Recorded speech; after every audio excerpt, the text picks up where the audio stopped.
Hey, my name's James Nicholson and welcome to my YouTube channel. In this video, I'm going to talk about where are the most affordable places to buy in the UK. Now, we're not just going to talk about where the actual cheapest places are. We're going to look at region by region, because if we just said, hey, list 10 places that are the cheapest to buy property, they're all going to be up north. You know that already before we even started the video. So in this video, we've got some data from Zoopla, and they've given us the data where we can see which regions, in each region, where's the most affordable place. Now, I want to tell you how this data works. So this works out the average salary for two people in that region. Remember, salaries change obviously on a regional basis, and it tells you how many times the salary is needed to buy the average property in that particular area. So before we jump into this, if you haven't done already, do subscribe to the channel over there and hit the bell notification. We've got new content on property investing, house prices, inflation, interest rates, all sorts of stuff like that. And let's get some more views on the channel. How can you help do that? Smash like, tickle like, do something to that like button. That really helps with the YouTube algorithm, and that's what grows the channel. And look, if you want an extra reason to like, I've put stuff on both sides of the whiteboard, which I know you guys can't cope sometimes with, that I only draw on one side of the whiteboard. Well, I've done it with two, so that's a reason to smash like, if I don't say so myself. So let's have a look.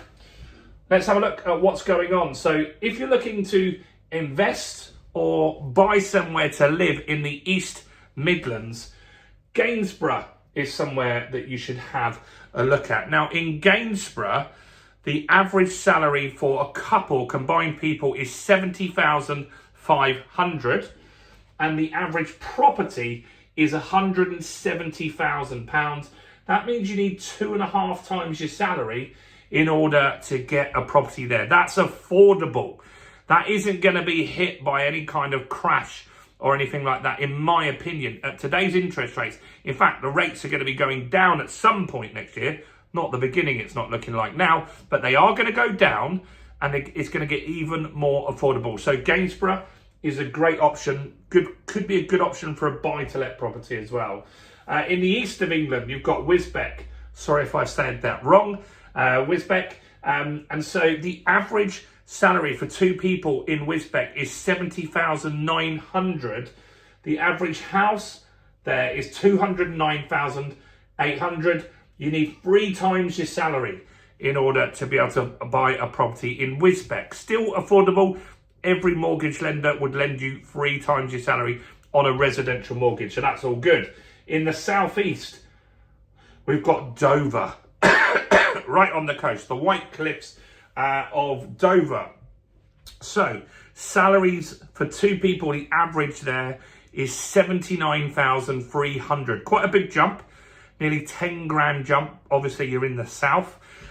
So things are more expensive there. The house average is £250,000. You need 3.3 times your salary in order to get that. That's still affordable. There's loads of mortgages that will lend 4 times the salary. So you can really afford that if you live there. Next, the southwest. We're looking at Plymouth in this scenario. So in Plymouth, two people's average salary is lower, £68,300. £68,300 for two people in Plymouth. The average house is £222,200. So that's interesting. You need 3.3 times your salary, same as in Dover. So Plymouth there, the houses are cheaper, but the average salary is also lower. So that brings the affordability down. Wales. What are we looking at in Wales? This is crazy cheap.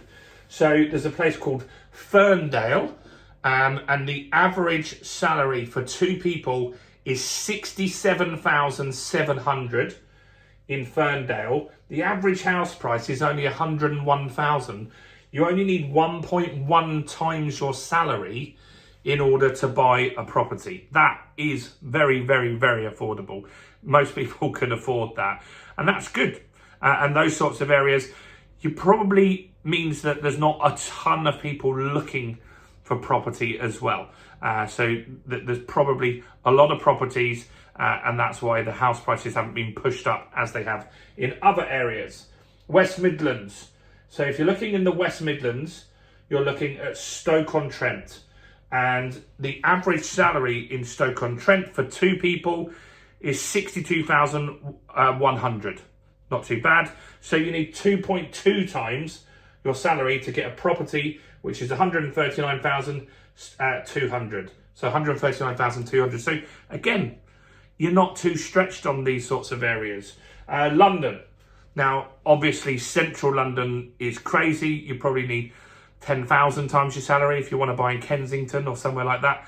It's just not affordable. That's why international investors mostly buy in those types of areas. But Croydon is a London borough, and it's the most affordable. It is, however, the most expensive of all the regions here in the whole of the UK. So Croydon salaries, 2 people's average salary is 84,800. 84,800. That is the highest by a long way. So it's quite a high salary there, but your house is significantly more expensive. The average house is 417,800. That's not far from me. And I've seen those houses, and that is what they are. They are expensive. There's thousands of terrace houses in Croydon, but they're still quite expensive. You need 4.7 times your salary. Now that could be difficult. There are lenders that will stretch that much, not loads. There are lenders that will stretch that much, but there aren't loads of them. And so in that scenario, you might already need some equity from an old property, or you're going to need a bigger deposit. And in these areas are where people struggle, especially in London.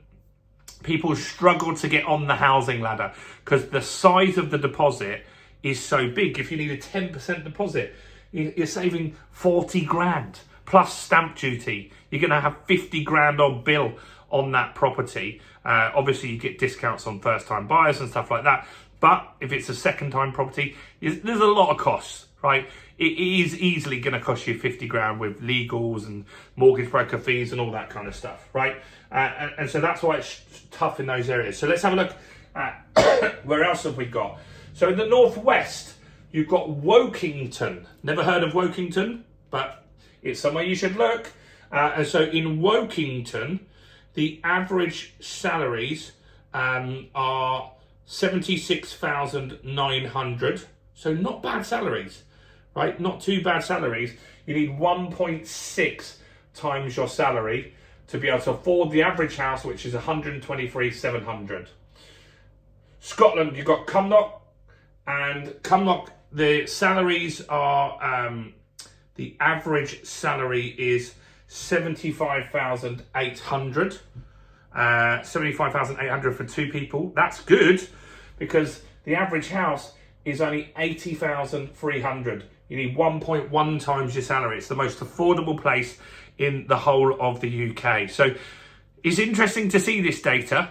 And look, there is more flexibility in workplaces now. I mean, I've got friends that had jobs in London that have been able to move out from flats to big detached houses up north because they're able to work remotely now. And so I think these sorts of things people do consider. They do want to look at other areas of the country where they can afford a house instead of a little flat or a studio flat. You could have a studio flat in London or a detached house in somewhere up north. And so it's good to know. It's also good to know for investors. So you should have a look at these different regions and see which ones are good. I'm going to link below an article and so you can have a look and see where this all works out yourself. Do let me know your thoughts, questions or opinions in the comments below. Do smash like. Do comment even if it's just to say hi. Subscribe, hit the bell and check out all the other content on my channel, including this video right here.